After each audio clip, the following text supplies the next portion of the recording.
Da jeg i sidste video ikke nåede at vise det sidste i mit boxplot, vil jeg bare lige sige, at nu når at man højreklikker her, altså fra når man har prik, øh, prikdiagrammet, så når man højreklikker, så kommer der en valgmulighed at trykke boxplot, og så kommer mit boxplot frem. Jeg har ikke valgt at have en variabel her, fordi at det her, det er jo snydemåden at få et boxplot frem på. Så ved jeg ikke. Jo. Så var jeg også inde at ændre mine værdier herover, fordi jeg kunne se, at jeg havde lavet kommatal. Og der skal ikke være kommatal. Det var fordi, at jeg var kommet til at gå herop og så se, at der stod 50 og 75 og 25. Men det er simpelthen fordi, at det der linjen ligger på y-aksen, hvilket jeg jo ikke skal bruge i mit boxplot. Så det har jeg lige lavet om, sådan at det er blevet rigtigt. Og her kan man så se mit rigtige boxplot, og man kan aflæse, at den nedre kvartil er 160, at minimumsværdien er 160, nedre kvartil er 164, medianen er 169, den øvre kvartil er 174, og maksværdien er 185. Nu vil jeg så gå videre og vise mit normalfordelingspapir. Og på et normalfordelingspapir ser sådan her ud. Og herude i den her side kan man se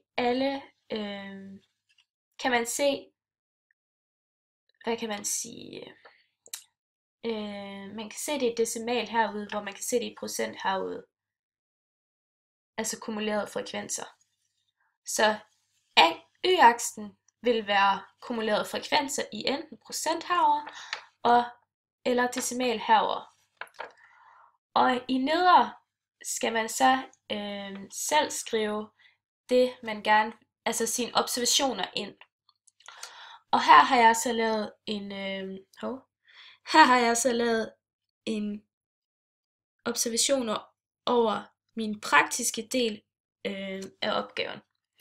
Og jeg har så sat alle mine kumulerede frekvenser ind ved at finde 80 og så sige hvor mange havde eller ved at finde 162,5 og så sige hvor mange havde 162,5.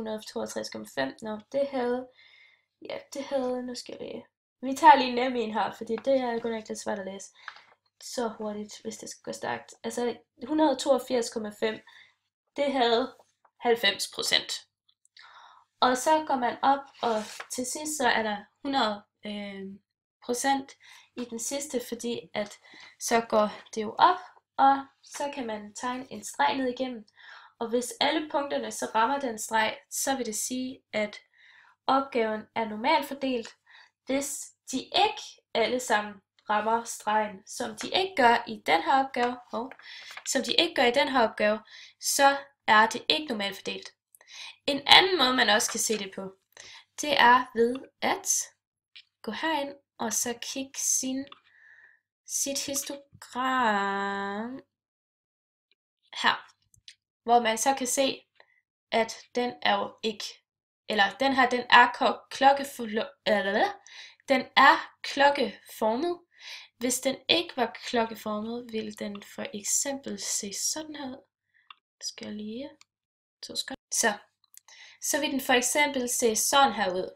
I kan godt se forskellen fra den her, hvor den går nogenlunde sådan her, og så den her, hvor den går overhovedet ikke sådan. Ja. For at vende tilbage til normalfordelingspapiret, så er der noget mere, man kan aflæse på det. Hvis man går ud fra 50% ud i siden, op ad x-aksen, så vil man kunne finde my. Og my, det er et andet ord for gennemsnittet. Og gennemsnittet, altså det her, det er jo så det teoretiske gennemsnit. Og det bruger man så senere hen til at finde ud af, om observationerne er normalfordelte, fordi der kan man nemlig også bruge en ligning. Og den teoretiske spredning, den finder man på papiret herude. Nu skal jeg lige herned. Og så kan I godt se, at heroppe, nu skal jeg lige 2 sekunder, jeg bruger den forkerte hånd, kan jeg se. Så kan I godt se, at heroppe, der er en stiplet linje. Og den er ud fra 80%. Må jeg lige være op til? Ja, den er ud fra 84%. Og ved så at gå hen til min linje på normalfordelingspapiret, som er cirka der, så vil man kunne gå ned og aflæse, hvad spredningen er. Og når man så har fundet ud af det, så kan man så bagefter sige, altså man finder den ud for 84%, og så kan man så gå ind, man bruger den teoretiske spredning, som jeg lige har vist, som er ud fra den stiplede linje, og den teoretiske middelværdi, som findes ud fra 50%, til at minus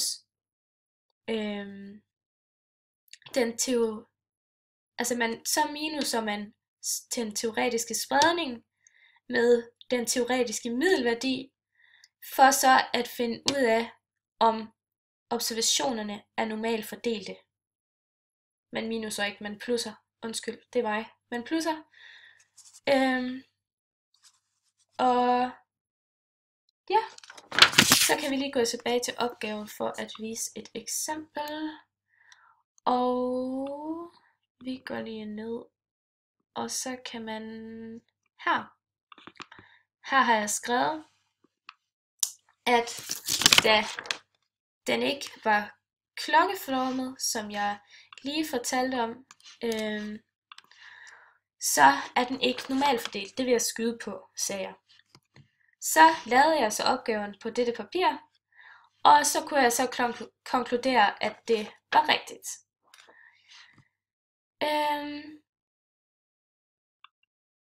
Hvis man så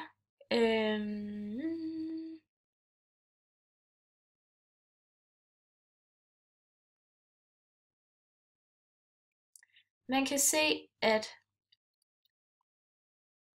hvad nu det hedder her på normalfordelingspapiret, at man så kan gå ind og så gå ned og aflæse her, som jeg vi har fortalt før, men det var lidt svært at vise, fordi det er godt nok svært at vise nu, når man skal holde op samtidig. Men det var normalfordelingspapiret.